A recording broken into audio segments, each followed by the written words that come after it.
Histomed, una empresa de la región del Biobío, dedicada a entregar soluciones informáticas a profesionales e instituciones del área de la salud. Fichas médicas, bases de datos, agendas digitales y todo para que el trabajo médico sea más organizado y eficiente. Histomed da confianza. Histomed les invita al siguiente programa.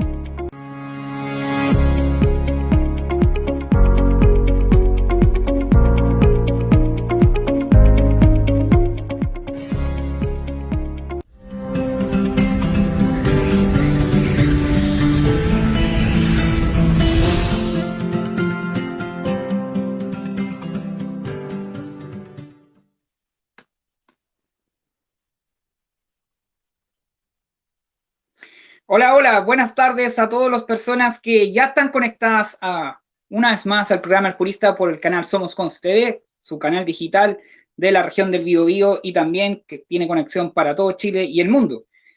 El día de hoy quiero tratar un tema que habíamos de alguna manera hecho ciertos comentarios en programas anteriores, pero no con la profundidad necesaria y además con la especialista necesaria para tocarlo.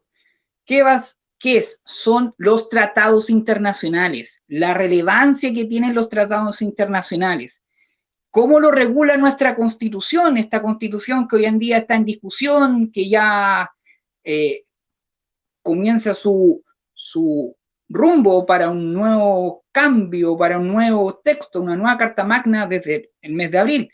Y para eso tengo el honor de presentar como invitada a la persona más indicada al respecto, abogada de la Universidad de Concepción, doctorada en Ciencias Políticas y Sociales de la Universidad Lovaina de Bélgica, además profesora de Derecho Internacional actualmente de la Universidad de Concepción.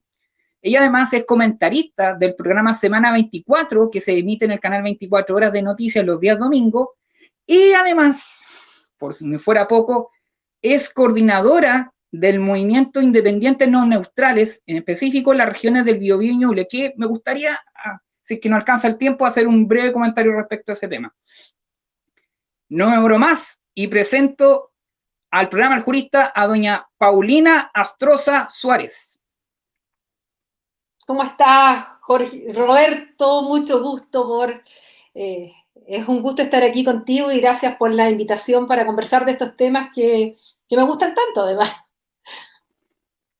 Bienvenida al programa El Jurista. Sí, sé que usted es una apasionada, se nota, no solamente cuando lo transmite en los medios de comunicación, que se ha visto bastante en el último tiempo, sino que incluso en su, yo diría, mini cátedras que da en los comentarios en las redes sociales, que la gente, algunos que no lo entienden, pero de verdad, si uno le toma el valor, es una verdadera mini cátedra. Así que yo llamaría a todas las personas que van a quizás verla por primera vez, que la sigan, porque de verdad es un agrado poder ver a una persona hablar de los temas sin el coraje además que lo hace y además lo más importante, con los conocimientos necesarios al respecto. Mira, la verdad es que yo he usado Twitter, entré a la cuenta de Twitter justamente para usarlo como una herramienta académica, para acercar a la comunidad, a la gente interesada, que no necesariamente tiene por qué saber de derecho internacional, de relaciones internacionales, de política internacional, tratar de explicarles en fácil temas que muchas veces son complejos, pero por lo menos entregarles lo básico para que entiendan lo que ocurre. Yo partí con Twitter con los temas de la Haya, los juicios ante la Corte Internacional, en el caso de Perú, luego Bolivia, y luego entré a otros temas como el Brexit o el Pacto Escazú u otros temas internacionales, sobre todo las elecciones de Estados Unidos, temas europeos, pero para que la gente, de verdad que a través de una herramienta como Twitter, con tan poquititos caracteres, pero por lo menos se haga una idea en general y pueda saber lo que está pasando en el mundo. Efectivamente, y ha sido reitero, una grata, en primer lugar, porque hoy en día el Twitter lamentablemente se ha virado hacia un mundo un poco como que si no me gusta esto te ataco, o te desagrado, o te molesto, o te funo, y de alguna manera lo que usted hace, y que yo creo que mucha gente, o la gran mayoría, aún pensando en buena fe, que lo hacen para comentar, para hacerse conocido, para ayudar en definitiva. Sí, sí. Las herramientas de las redes sociales hay que usarlas, pero en un buen sentido, no en un sentido negativo. Estimada Paulina, me gustaría en primer lugar, y esta es como la pregunta protocolar que hago en este espacio del jurista, porque creo yo que es una pregunta obligada, y lo he hecho con los otros invitados. ¿Cómo ha sido para usted tener que trabajar en contexto de pandemia? Ha Algo sido, inédito sin duda para nosotros. sí, bueno, inédito absolutamente. Yo cuando partió la pandemia, yo tengo el primer semestre a mi cargo 4 cursos de pregrado en Derecho y yo tuve que transformar rápidamente estos cursos virtuales, aprender a usar plataformas que jamás en mi vida había escuchado. Me capacitaba en una y me cambiaban y me decían que íbamos a trabajar en otra, me capacitaba en otra, pues me decían que cambiaban de nuevo. Fue un estrés muy grande, pero al mismo tiempo fue una tremenda oportunidad porque yo decidí en mis clases no dar el 100% de las clases sincrónicas, es decir, directamente, sino que solo la mitad. De 4 horas de clase a los alumnos y a las alumnas las doy 2 horas de clase, pero las otras 2 horas de clase son asincrónicas, en las cuales yo he preparado entrevistas, he preparado cápsulas, seminarios con los temas que son de clase y que además los hice primero pensando en mis cursos, pero luego los comparto en el canal de YouTube que yo tengo y además en el canal del programa de estudios europeos que dirijo. Entonces al final quedaron a disposición de todo aquel que quiera conocer de estos temas, pero partieron originalmente para mis clases. Entonces he tratado de mezclar lo que es la clase sincrónica directa, donde generalmente es más contestar preguntas y respuestas de los alumnos sobre la materia, pero ellos tienen todo en el sistema, tienen los apuntes, tienen los PowerPoint, tienen los videos, tienen las cápsulas, tienen las entrevistas, tienen los seminarios, y yo a través de esta plataforma también he logrado ir entrevistando a gente que trabaja con el derecho internacional o con la política internacional, porque yo soy académica, lo mío es teórico, entonces gracias a esto yo puedo entrevistar gente y preguntarle lo mismo que le enseño a los estudiantes, pero a través de personas que les daban datos prácticos de cómo se negocian los tratados, de cómo funciona la Corte Internacional y otros temas, y eso la verdad es que fue súper, súper, súper bueno, fui muy bien evaluada al final, nunca había tenido tantos comentarios positivos por parte de los estudiantes, porque les gustó mucho esto, porque además les permitía verlos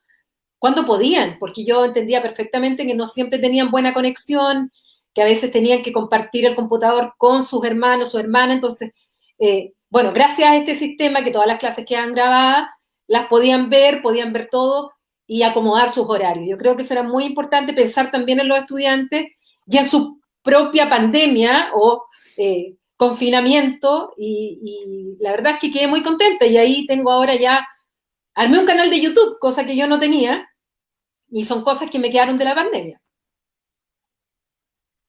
Efectivamente, y de hecho, yo he tenido la oportunidad también de hablar con otros abogados o colegas en definitiva que también hacen clase y le ha dicho que mentalmente lo que más les costó fue como romper su propio paradigma, la forma de cómo realizar las cátedras, más aún que en el caso de Derecho es muy estructurado, muy tradicional, hay algunos profesores que incluso se quedan muy con lo escrito, con lo que dice literalmente la ley, y yo creo que esto nos ha generado, además, tener que innovar, tener que ser más creativos, estar más motivados también, porque a veces es difícil, porque los tiempos que vivimos es mucho más complejo, a quién no le ha tocado lamentablemente incluso vivir la muerte de un familiar y decir, bueno, y al otro día tengo que hacer clases, entonces, ya, igual, aquí hay que salir adelante, y siempre con buena cara, porque como por lo general es el rostro que uno se ve, muchas veces ya han pasado tallas,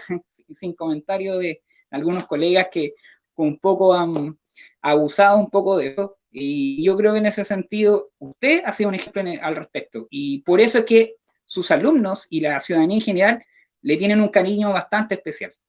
Oh, y no ya como la gracias. académica, sino como la persona paulinosa. Muchas gracias. Eso es todo. Cuando la gente obra bien, se nota. Eso es así de simple.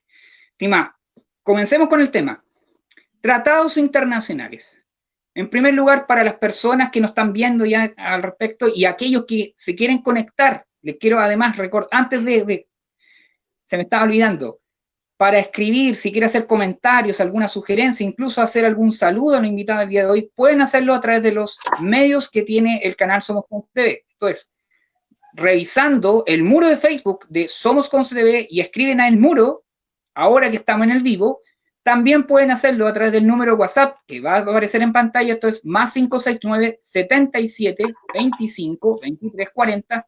Y si quieren, también pueden hacer comentarios o sugerencias al red social de Instagram de Somos Conce TV. Así que muro de Facebook de Somos Conce TV, el número WhatsApp más 569 77 25 23 40 y el Instagram. Entonces, tratados internacionales. ¿Qué son los tratados internacionales? A ver, para que la gente entienda a nivel internacional, los estados se relacionan entre sí a través de distintas formas. Y una de las formas es a través de la celebración de acuerdos internacionales en los cuales, a través de estos acuerdos, se generan derechos y obligaciones para las partes. Entonces, es como en el ámbito interno uno celebra un contrato y a través de ese contrato las partes se obligan, acuerdan primero, negocian, acuerdan, lo redactan, lo firman y si es necesario hay que pasarlo por escritura pública, dependiendo del tipo de contrato, pero en definitiva se trata de un acuerdo entre las partes y en las cuales surgen derechos y obligaciones jurídicas que en el caso de los tratados internacionales son internacionalmente exigibles.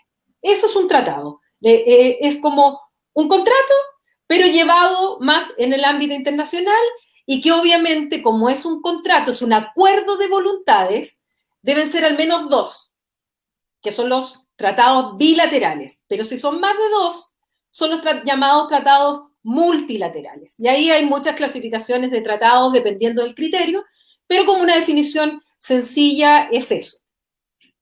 Efectivamente, y como de manera muy, muy clara. Ese tratado internacional que ya dio una idea, un concepto, una noción, en el caso de Chile, si nuestro país, como lo establece el artículo 5º, inciso 2, que lo firma, lo ratifica o se adhiere a este y entra en vigencia, ¿qué importancia tiene esto para nuestro país que un tratado en definitiva sea respetado? A ver, para poder contestar esa pregunta hay que tener súper claro algo que no siempre se tiene claro.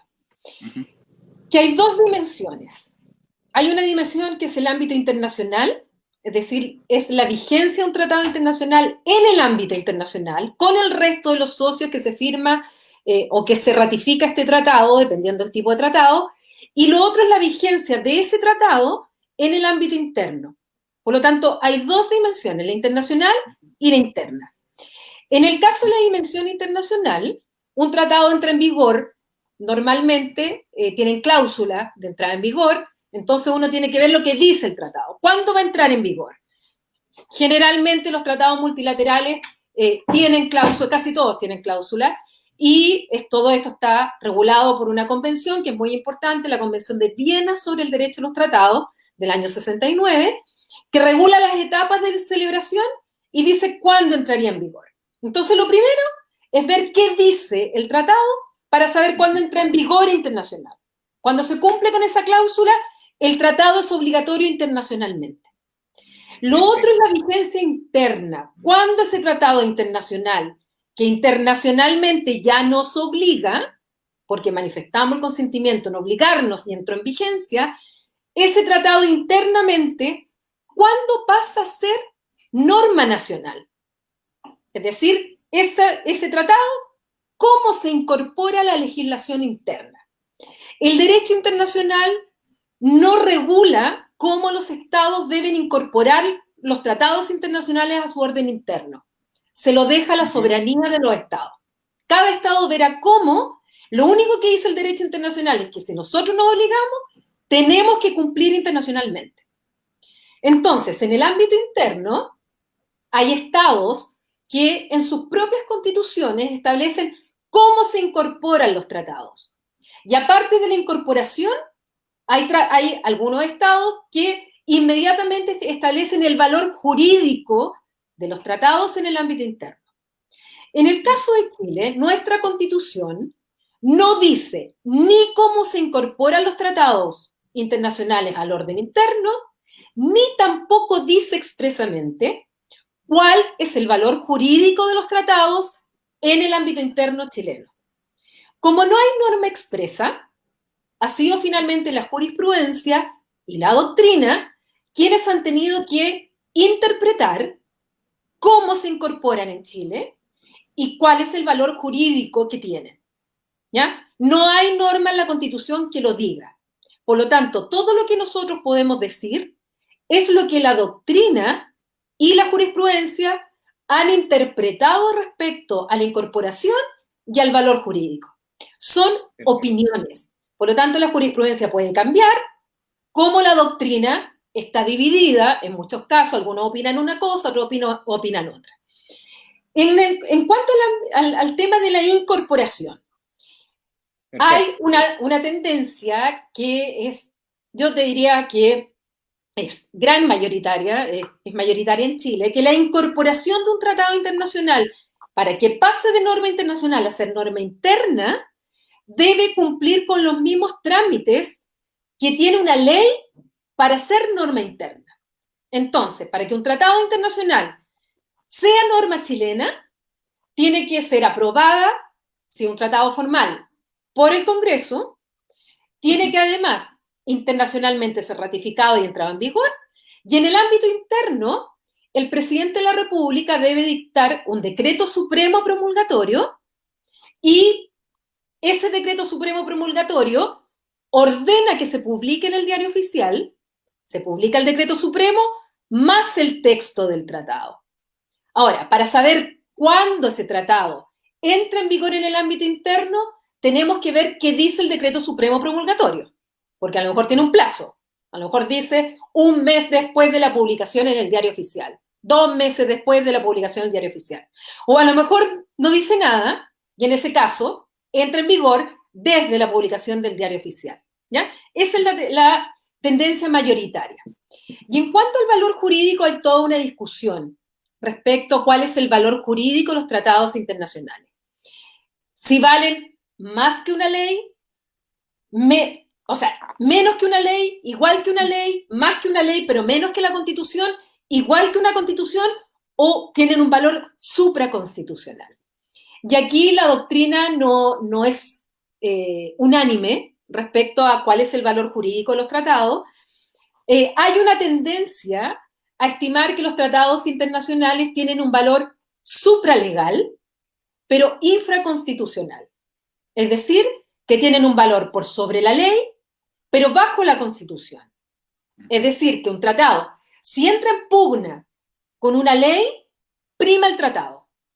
Pero si ese tratado entra en pugna con la Constitución, prima la Constitución. ¿Qué problema va a haber ahí? Que, por ejemplo, en un caso, en un tribunal, en la Corte Suprema como última instancia, se le da primacía a la Constitución por sobre lo que dice el tratado y se falla violando lo que dice el tratado, eso nos va a generar internacionalmente responsabilidad internacional por violación de un tratado. Porque en el ámbito interno prima el derecho internacional. Un Estado no puede invocar normas del derecho interno para decir yo no puedo cumplir con un tratado porque mi Constitución dice otra cosa, mi ley... No. En el ámbito interno, prima el derecho internacional, aunque sea una norma constitucional, aunque sea una norma legal. Ahora, hay una posición que distingue entre los tratados internacionales. Y ahí va el inciso segundo que tú me estabas mencionando, que establece un límite a la soberanía del Estado en los derechos fundamentales que emanan de la naturaleza humana, que están en esta Constitución, dice la norma, y en los tratados internacionales ratificados por Chile que se encuentran vigentes. Bueno, ¿qué pasa con eso? Que hay algunos autores que han planteado que los tratados internacionales sobre derechos humanos tendrían un valor constitucional e incluso algunos han hablado de supraconstitucional. ¿Por qué? Porque interpretan la frase tratados internacionales ratificados por Chile y que se encuentren vigentes como un límite al legislador. Por lo tanto, el legislador o el poder constituyente no podrían dictar una norma que viole estos tratados de derechos humanos porque tendrían un valor superior. Esa es una posición. La jurisprudencia a veces lo ha aceptado, otras veces no lo ha aceptado. El Tribunal Constitucional a veces ha aceptado esta interpretación, otras veces no. ¿Por qué? Porque no hay una norma expresa en nuestra Constitución, que yo creo que ahora es el momento de establecerla, de esclarecer de una vez por todas de qué manera incorporamos los tratados y cuál es el valor jurídico de los tratados. Y este es el momento en la constitucional, en la Convención Constitucional, para discutir este tema en el cual no hay consenso y que el año 2005, cuando se hizo una gran reforma constitucional, en el proyecto de reforma había un inciso que le daba a los tratados el valor de supralegal e infraconstitucional. Pero como no hubo el quórum para aprobar esa norma, se sacó y no quedó. Entonces seguimos con el vacío legal, constitucional, y es la doctrina y la jurisprudencia quienes en definitiva se pronuncian sobre esto.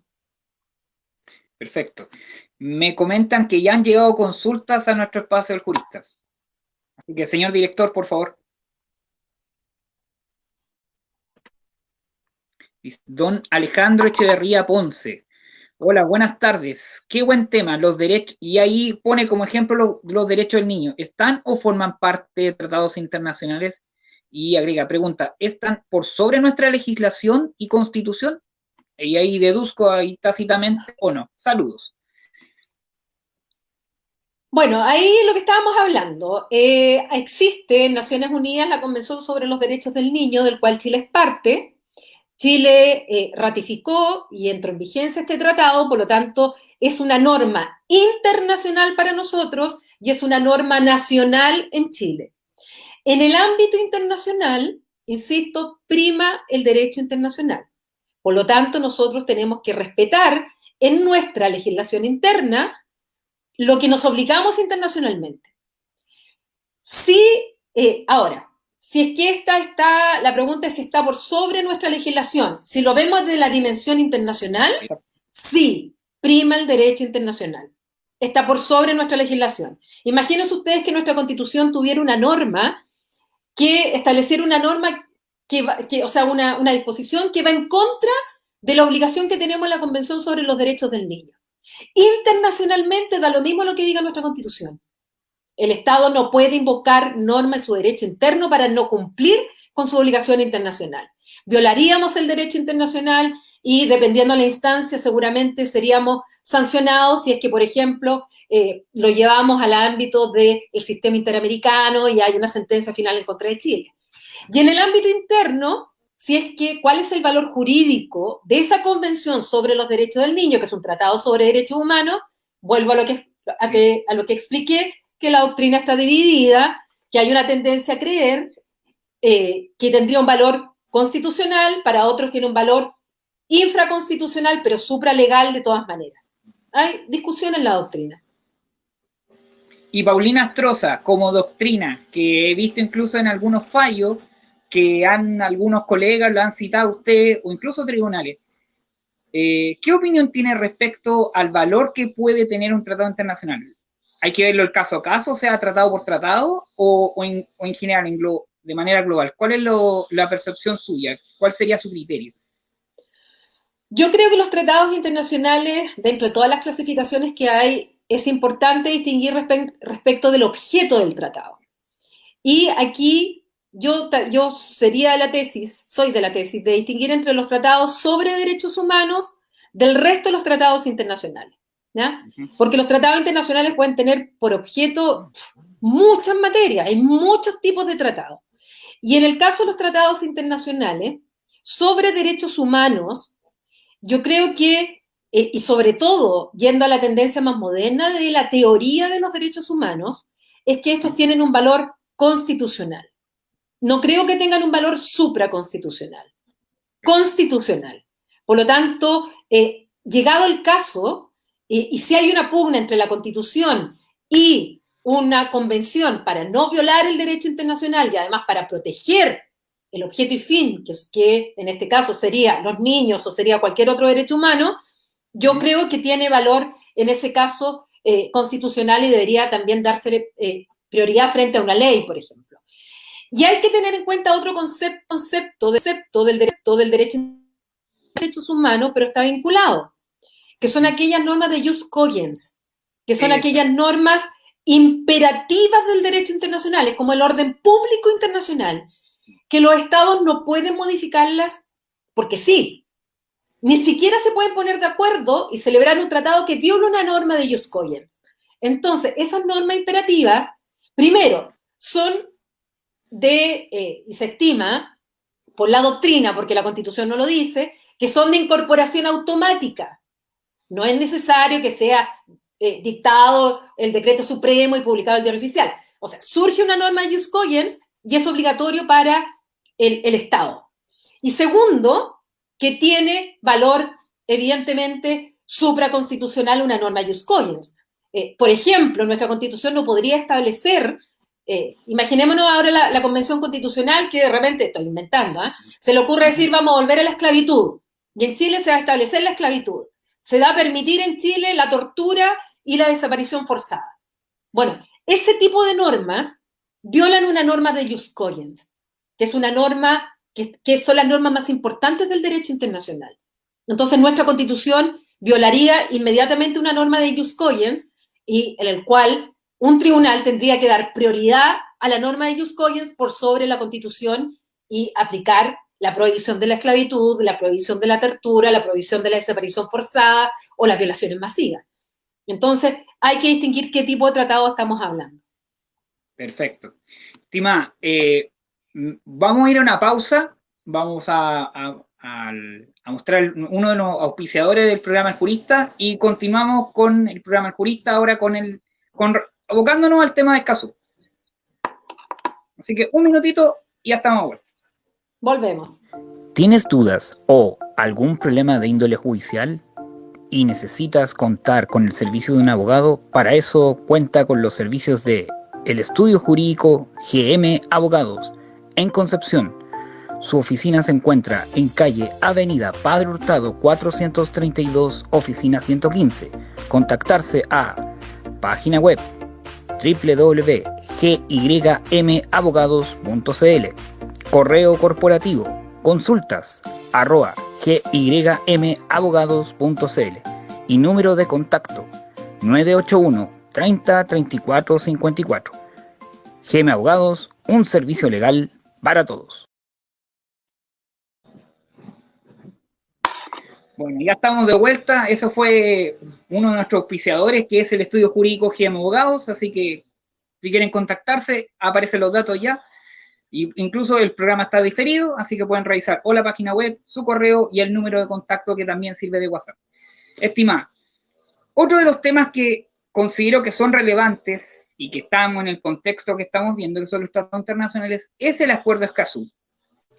Y aquí ha habido un gran debate que me ha llamado mucho la atención porque no solamente se ha quedado como una discusión netamente académica o de Cancillería, incluso tengo algunos contactos de la Academia Andrés Bello, prestigiosa, y que se molestaron muchísimo con lo que ocurrió con Chile. Que pese a ser uno de los precursores de este acuerdo, como se dice, llegó el momento de los kios y no firmaron. En primer lugar, así, a grosso modo, ¿qué explicación le da usted a esa situación, a esa medida que tomó el gobierno de Chile a través de Cancillería?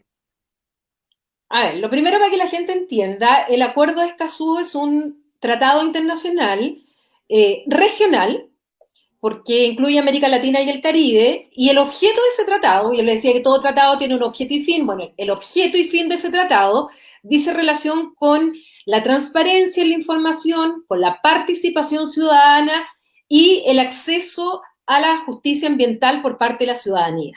Entonces, este acuerdo se celebra para que los estados que son parte mejoren sus normas internas y como nivelar la cancha respecto de lo que significa la legislación en materia medioambiental en los distintos países y subir el estándar.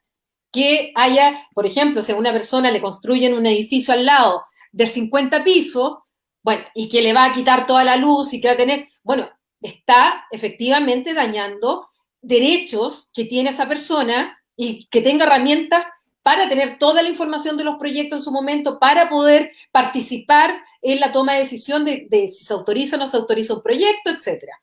Entonces, el Acuerdo de Escazú es eso, mayor transparencia en la información, acceso a la información, participación ciudadana y poder recurrir a los tribunales de justicia ambiental si es que los derechos se están viendo vulnerados en materia de medio ambiente.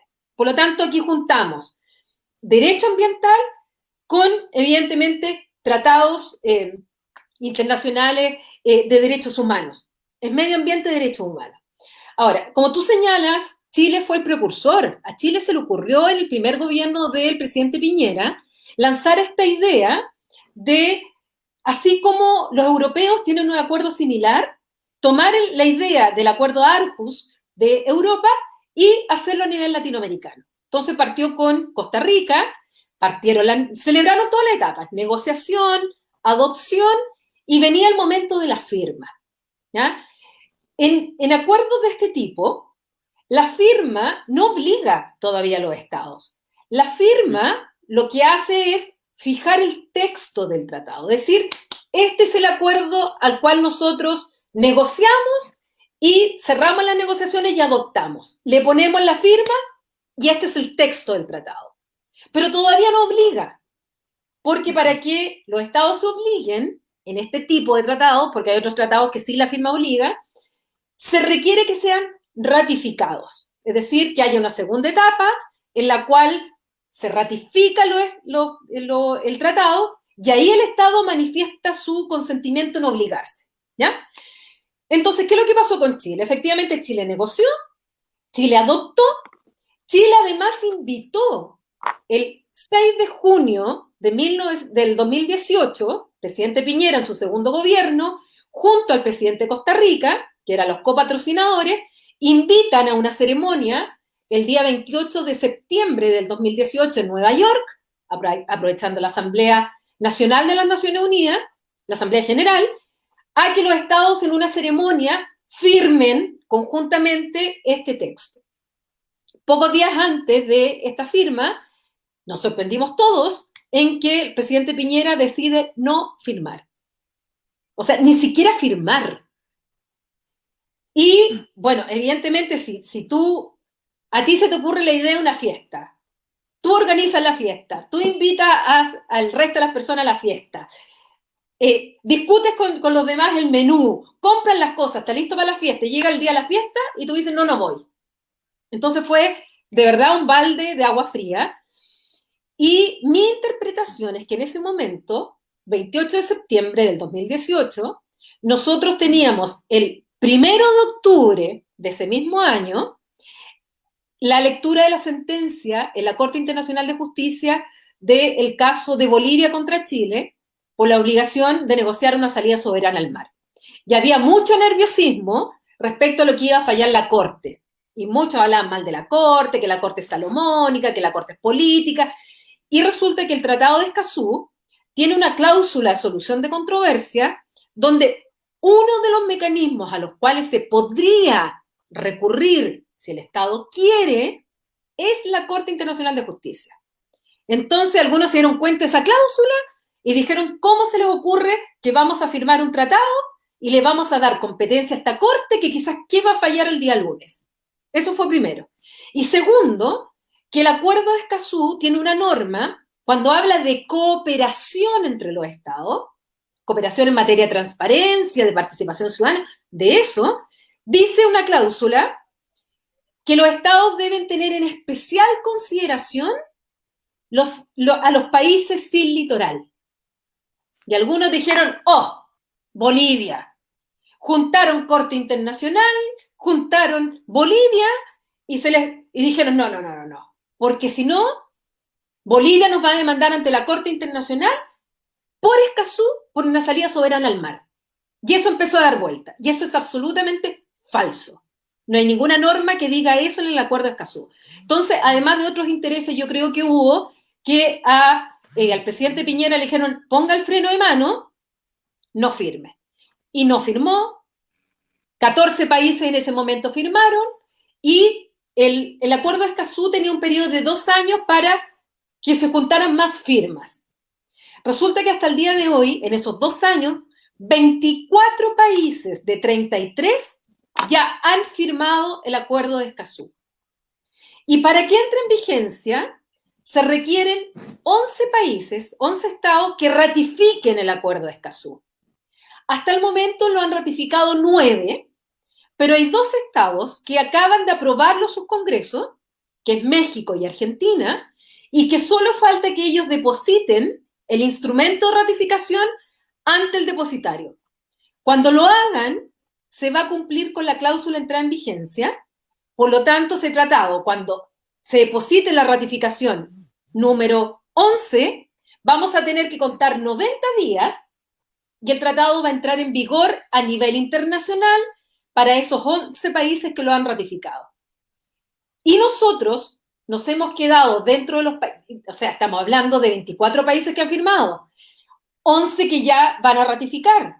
Y Chile, que ha sido promotor de esto, ni siquiera hemos firmado. O sea, nosotros estamos junto a Cuba, a Venezuela, dentro de los países que ni siquiera hemos firmado el Acuerdo de Escazú. Así de feo se ve internacionalmente. Y ahora, cuando se iba a cumplir el plazo de los 2 años, que era el 26 de septiembre, el gobierno decide redactar un informe por el cual Cancillería y Medio Ambiente dan las razones por las cuales Chile decide no firmar Escazú dentro del plazo de 2 años. Y las razones, bueno, yo en todo lo que tiene que ver con materia de derecho internacional, yo estoy absolutamente en contra de los argumentos que se plantearon por el gobierno de Chile. Así lo hice ver en una sesión de la Comisión de Medio Ambiente en el Senado, al cual fui invitada. Se lo dije al canciller Alamán, se lo dije a la ministra de Medio Ambiente, contradije los argumentos que dio el Servicio Jurídico de Cancillería, realmente no tienen sustento en el derecho internacional, y mi colega Valentina Durán, que es especialista en medio ambiente en la Universidad de Chile, por su parte también contraargumentó en lo que hice relación con materia de medio ambiente. Yo no encuentro que haya razón alguna para que Chile se reste de ser parte del Acuerdo de Escazú, porque en el fondo es en beneficio de la ciudadanía y del medio ambiente y de los derechos humanos de los ciudadanos y ciudadanas de nuestro país, que ese era el objetivo del acuerdo y nos estamos quedando fuera. Mire, a propósito de lo que usted está comentando, esto me recuerda a las palabras de otro gran diplomático, también colega, el señor Rodríguez Elizondo. Y leyendo un poco, cuando leí el libro que él escribe de La Charaña del Año, ¿será que esto es un poco la naturaleza del chileno en sí?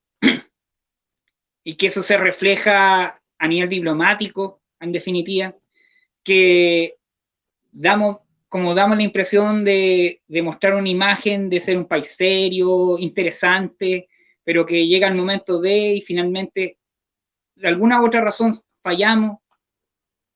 Y coloco como ejemplo.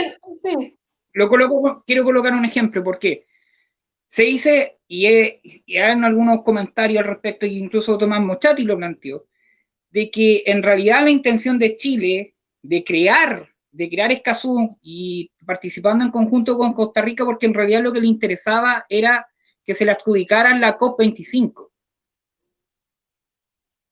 Incluso, entonces, muy de chileno uno dice, pero ¿cómo tanta de mala fe? ¿Cómo tan mala fe? Pero Lamentablemente, a veces en nuestro país muchas veces se juega un poco al ajedrez y eso en diplomacia a veces no resulta, a veces no lo resulta. Y como somos muy desconfiados de nosotros mismos, entonces también creemos que el resto también desconfían de nosotros. Y es el ejemplo del por qué desconfía de Corte de la Haya, que ante el resultado que tuvimos con el Perú, dice, no, nos puede pasar exactamente lo mismo que lo que usted relató con relación a Bolivia. Con no No respetar estoy, y, sí, y no... dime. La verdad es que yo no Eso, estoy muy, yo no, sí, yo no estoy de acuerdo con ambos argumentos, ¿ah? En el sentido que Chile en general, dentro de su historia diplomática, Chile ha respetado los acuerdos internacionales incluso cuando nos han dolido ciertos fallos internacionales, como los arbitrajes de Laguna del Desierto, en cual perdimos.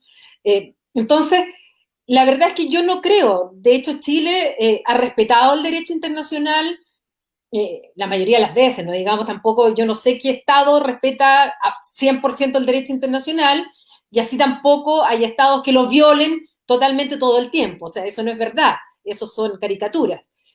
Por lo tanto, yo no estoy de acuerdo en esa argumentación. Tampoco estoy de acuerdo en la argumentación que nosotros celebramos y se nos ocurrió esto de Escazú para tener la COP25.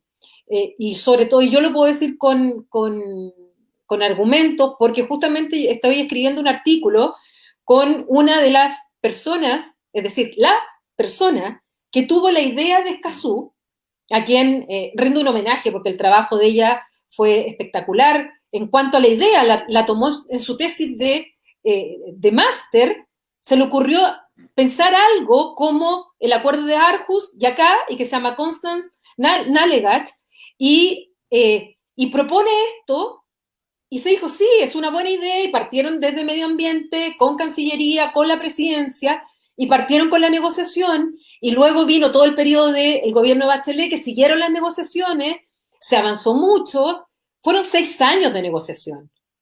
Por lo tanto, si nosotros cambiamos a última hora de opinión, no tiene nada que ver la COP25. Aquí son caminos que van paralelos, que de repente se cruzan, pero que no tiene que ver, porque también podríamos decir, bueno, entonces esto también tiene que ver con el Acuerdo de París, el Acuerdo del Clima. Nosotros somos parte del Acuerdo del Clima. No, yo creo que, en definitiva, primero el 2018 se mezcló con el tema del fallo de la Corte Internacional de Justicia, hubo presiones por parte de algunos sectores soberanistas que sencillamente o no entienden derecho internacional o nunca se leyeron Escazú o nunca, o sencillamente de mala fe malinterpretan normas que no tienen ningún fundamento jurídico, ninguno. Segundo, yo creo que hay intereses económicos, porque también aquí el hecho de que haya mayor participación ciudadana respecto a los proyectos medioambientales que causan un daño, claro que hay sectores empresariales y sectores poderosos que se pueden ver afectados.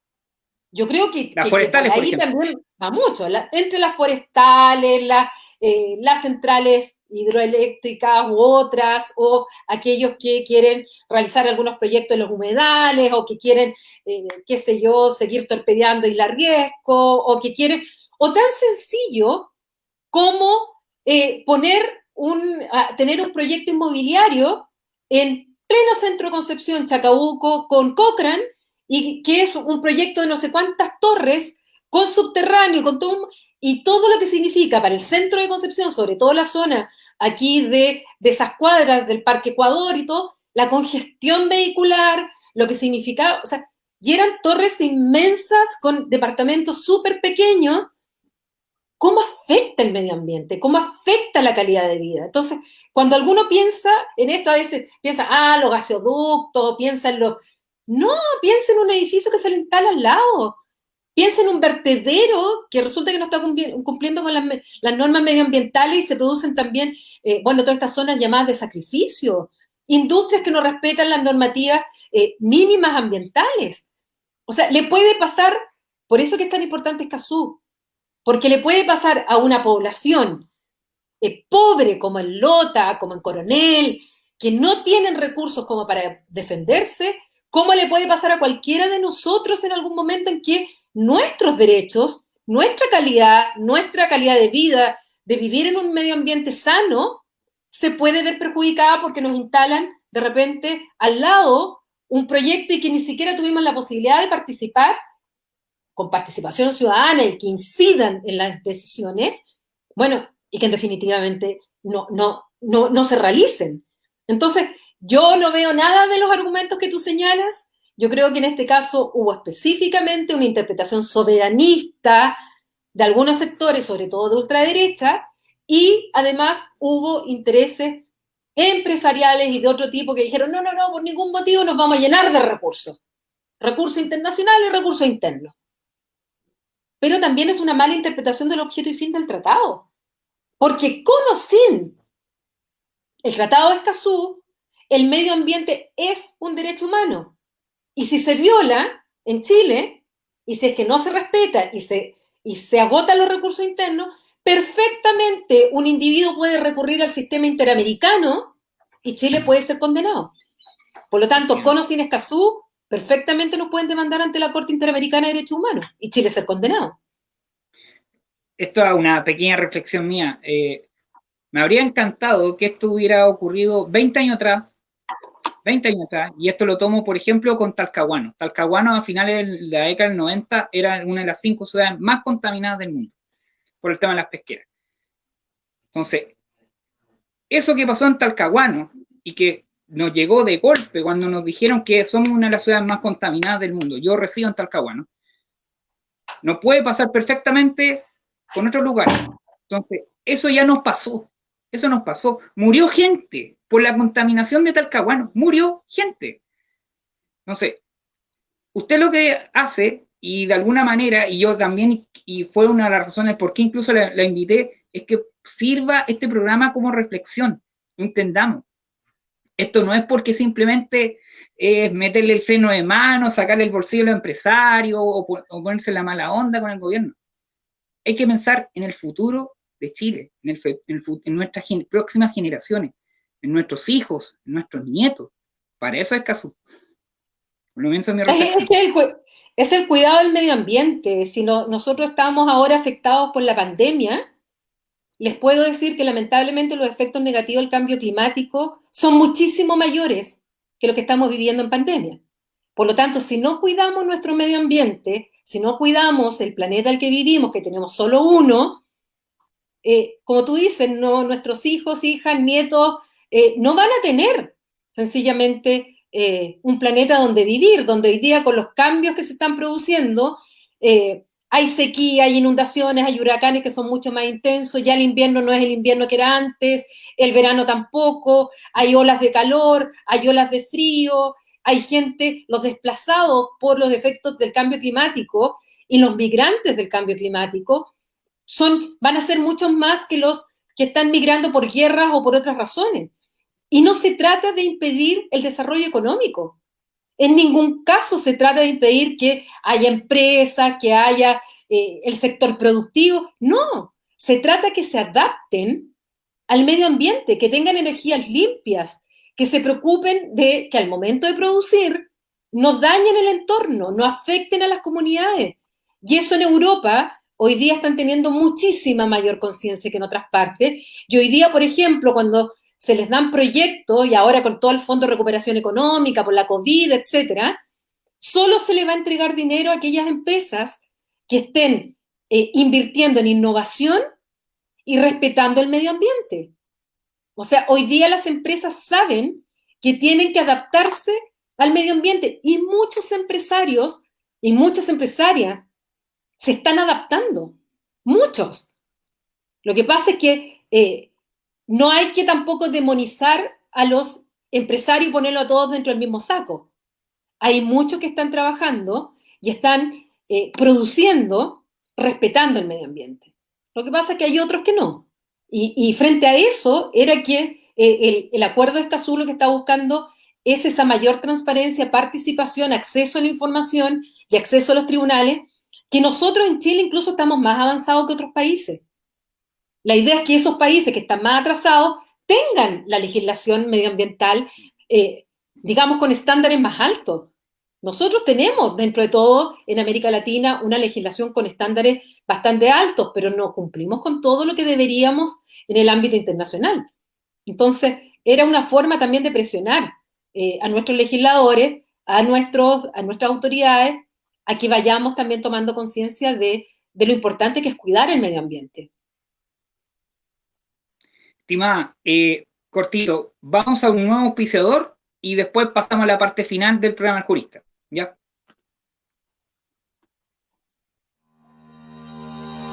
Ven a estudiar Ingeniería Comercial Advanced en UNAV, donde encontrarás todo lo necesario para llevar a cabo tu segunda carrera profesional, con sello de la Facultad de Economía y Negocios, donde destacan aplicación de nuevas tecnologías al mundo de los negocios, sostenibilidad, emprendimiento con innovación e inglés. Ven a ser parte del programa ejecutivo en la institución de educación superior con más experiencia en docencia del adulto que trabaja, con 10 años de trayectoria y con más de 5.700 titulados. Institución acreditada en Chile por 5 años. Ven a estudiar con nosotros, ven a estudiar a la Universidad Andrés Bello.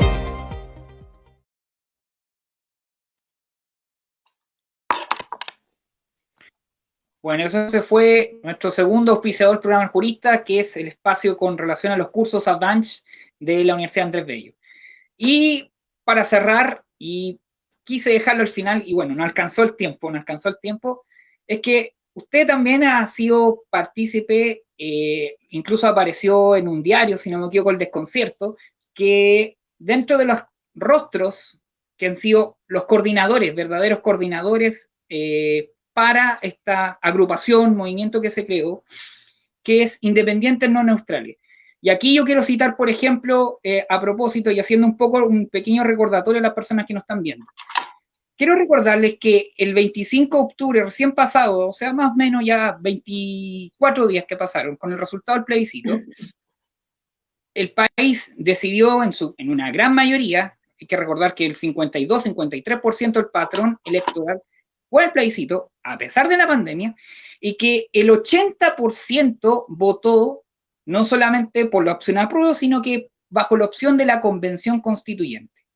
A lo que la gente, y uno puede verlo en el común, no entrarnos a las discusiones como tan que se ha visto en los medios de comunicación, programas incluso de política, sino que en el común entienden que convención constituyente para ellos es no políticos, que ojalá la participación en su mayoría o por lo menos la presencia de las personas que formen parte de ella sean gente independiente.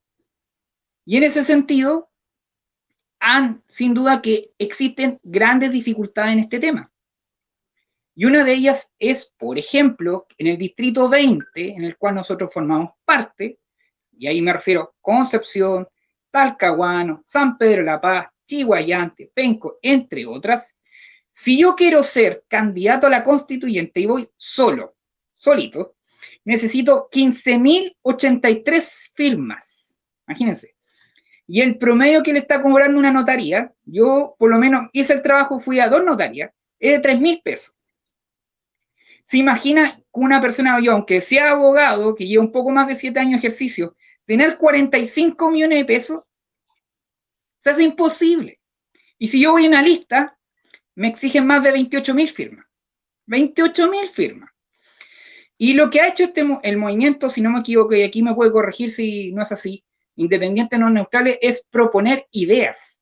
Incluso, por ejemplo, la de rebajar el cuoteo de firmas y que además esta posibilidad no se haga de manera notarial, por las dificultades que estamos viviendo, que incluso no sabemos si mañana pueden decretar cuarentena, que eso ya fue otra dificultad más por el contexto de pandemia, sino que además se haga de otra forma, de manera en línea, como lo hacen los partidos políticos, lo van a hacer.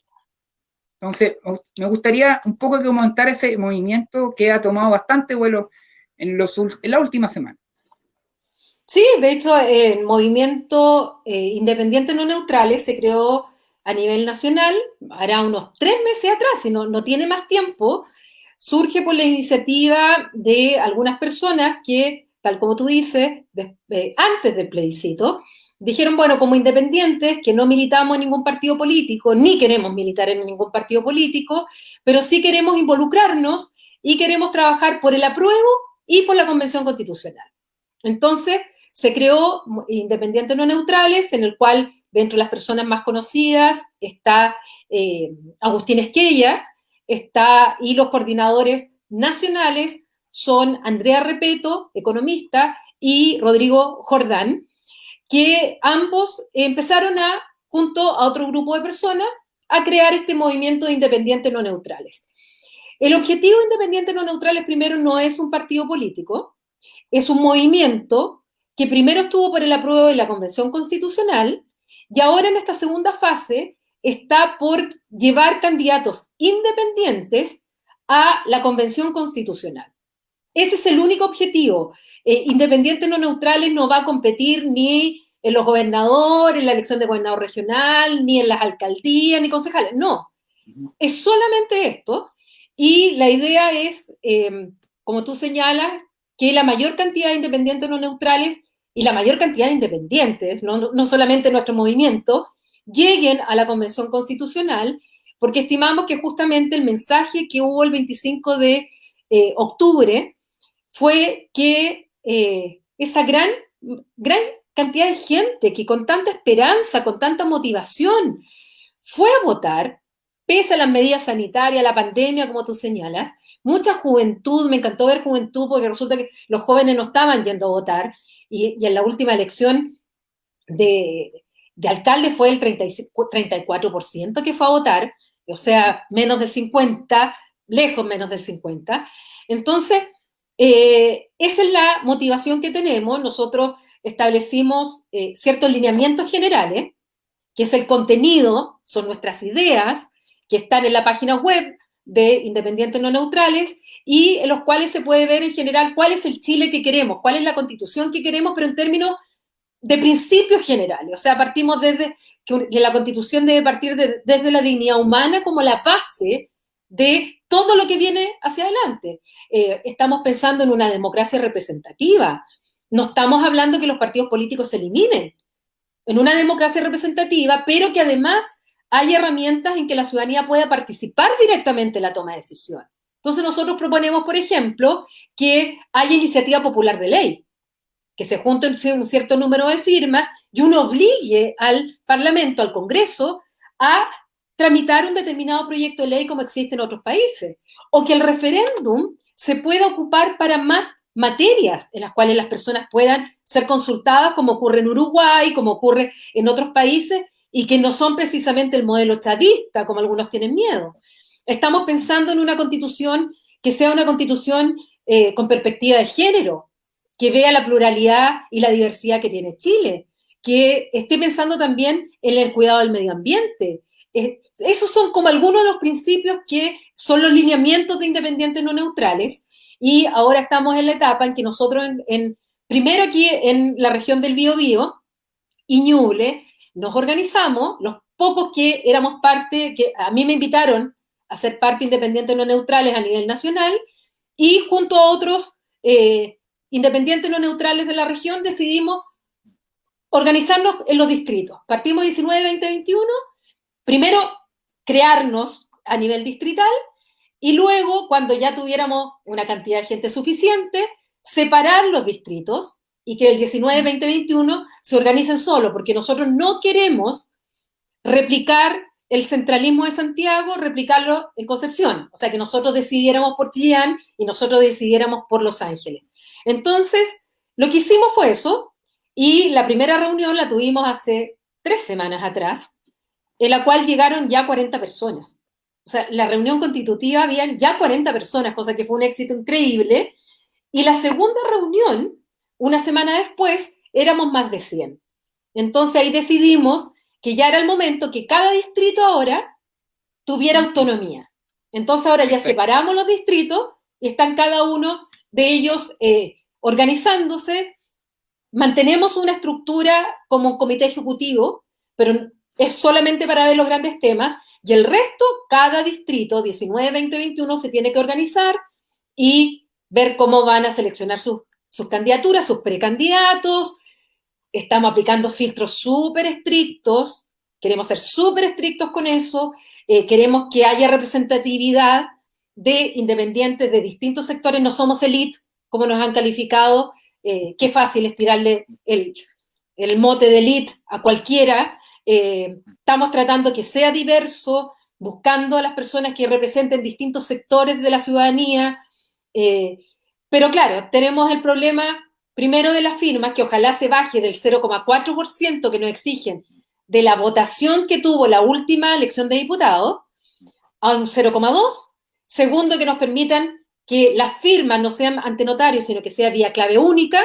Y tercero, estamos peleando porque nos permitan pactar entre listas de independientes o entre listas con un partido político. Porque hoy día los partidos políticos pueden pactar, pueden subpactar, o sea, se juntan sus votos y los independientes no podemos.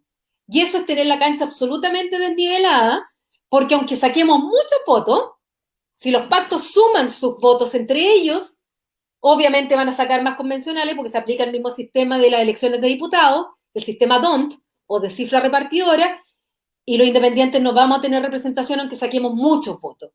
Y eso hay que ser súper, súper realista. Tenemos la cancha dispareja, los independientes, en esto. Efectivamente. Yo aquí también hago nuevamente una nueva reflexión y más simple. ¿Qué más democrático que es dar facilidades para la competencia? Lo digo así. Nada más que eso, a los partidos políticos. Yo voy a ser sincero, yo hace poco me reencanté un poco con la política. Esto en el contexto del estallido fue el que me... y ahí, bueno, a título personal, para la gente que sabe, yo ya estoy en camino a una carrera. No lo voy a decir aquí porque no corresponde. Pero yo lo digo así muy sinceramente, yo no formo parte de una casta política, mi familia tampoco, somos una gente de esfuerzo, como que estudiar fuera de elite, no, estudiar es sacrificio, trabajar también, y el que logró llegar arriba es por algo, o sea, muchas veces sus manos, sus pies, su cabeza, o sea, darle tiempo a lo mejor, no ir a carrete, no ir de vacaciones, posponer el tema de la maternidad, la paternidad, todo eso son sacrificios. Entonces, la gente que dice que son elite, por favor reflexionen. Este es el momento, este año precisamente es para eso, o sea, de porrazo no llegó esto, no llegó esto. Entonces llegó el momento de que reflexionemos, cambiemos, hagamos, a lo mejor busquemos un nuevo yo. Y eso lo llamo también a los partidos políticos. Estamos exactamente a 7 semanas de que se cierren las postulaciones. 7 semanas. Eso te iba a decir, qué bueno que tocaste el tema, porque el 11 de enero se cierra y todavía tramitan y patean el tema de adoptar la decisión de bajar el número de firmas, de aceptar que sea clave única y permitirnos pactar. Todavía no lo hacen, nosotros no sabemos cuáles son las condiciones que vamos a tener como independientes para el 11 de enero. Y resulta que tenemos que empezar a juntar firmas y no tenemos estructura partidaria como lo tienen los partidos. No tenemos presupuesto como lo tienen los partidos. No tenemos una base electoral y muchos de nosotros no somos conocidos. Bueno, yo soy un poco más conocida porque salgo en la tele, pero no es tampoco que haya ejercido algún cargo, y la mayoría de las personas que van a ir dentro de nuestras listas son líderes en sus comunidades, pero no son personas que salen en los matinales, ni que tampoco hayan sido autoridades y por lo tanto hayan tenido una mayor exposición pública. Y resulta que queda, tal como tú señalas, ¿cuánto quedan? ¿7 semanas, según me decías? 7 semanas. Y todavía no tenemos aprobado en el Congreso. Y además, hay otro tema que a mí me molesta mucho, también lo voy a decir aquí, ya que nos estamos sincerando. Aparte de ese mote de elite a todo aquel que sea profesional o sea, por ser abogado, por ser abogada, vamos a ser elite. No sé, en mi caso mi papá no fue ni siquiera a la universidad, pero me dio la oportunidad de estudiar en la universidad. Yo no vengo de cuna de privilegio, ni acceso al poder, ni ninguna cosa de ese tipo. O sea, ¿y cuánta gente yo conozco, exalumnos y exalumnas míos, que con mucho sacrificio tienen su título hoy día? El ser universitario de alguna manera claro que somos parte de una élite. porque hemos tenido la posibilidad de llegar a los estudios, pero eso no nos hace malos, no nos hace corruptos, no nos hace que no tengamos. Entonces, cuando de repente dicen, ay, pero no tiene calle, ¿qué es tener calle? También es como, se nos lanza también eso así como estuviéramos en el Olimpo, por favor, somos personas comunes y corrientes que muchas veces... Estudiar a veces puede ser mucho más calle que aquel que está todos los días transitando en su barrio, y a lo mejor es dirigente vecinal, pero no concreta nada. Y cuando uno tiene a su cargo formación, por ejemplo, de muchos estudiantes que han pasado por las aulas, en que conozco las realidades de muchos de ellos, de muchos sacrificios, ¿cómo no voy a conocer los esfuerzos que hacen muchos estudiantes? Claro que los conozco. Entonces, esos motes primero de elite molestan cuando es en forma peyorativa. Yo reconozco que de alguna manera yo soy parte de una cierta élite académica, obvio, por los estudios que hice, pero eso no me hace mala, no me hace corrupta, no me hace... yo no voy como candidata a la constituyente de partida, o sea, lo dejo súper claro. Y lo he dicho muchas veces y me lo han preguntado los medios, yo no voy, yo quiero crear el espacio para que otros vayan. Y no gano absolutamente nada con eso, solo motivación porque vayan. Y lo otro es que los partidos políticos, además, tienen que abrir la cancha. No solamente tienen que emparejar la cancha, tienen que abrir la cancha. Porque hay un 95% de la población que no está inscrita y no milita en los partidos políticos. Y hace poco tiempo, salió un registro ahora, que como 300.000 personas desde octubre han renunciado a los partidos políticos, que es un 4%. Pero si ya eran pocos, ahora son menos. Entonces tienen que escuchar a la ciudadanía, tienen que reconectarse con la ciudadanía, tienen que dejar las malas prácticas, porque nosotros necesitamos partidos políticos sanos. No es que queramos eliminar a los partidos, nos vamos en contra de los partidos. Queremos partidos políticos sanos porque una democracia sana requiere partidos políticos fuertes, transparentes, no corruptos, con buenas prácticas, que den tiraje a la chimenea, porque hay tanto buen militante que nunca a veces tiene la oportunidad de ser nombrado a ni un cargo, porque muchas veces hay caudillismo, porque hay amiguismo, porque se mantienen algunos y no se quieren ir más. Esa es la reflexión que tienen que hacer los partidos políticos. Por lo tanto, no nos echen la culpa a los independientes que vayamos fragmentados. También los partidos políticos tienen que pensar por qué la ciudadanía hoy día no confía en ellos. Tienen que mejorar los partidos. Y ese es el llamado casi desesperado que hago, porque yo creo en la democracia. Y creo en la democracia representativa, con mayores grados de participación directa a la ciudadanía a través de algunos instrumentos.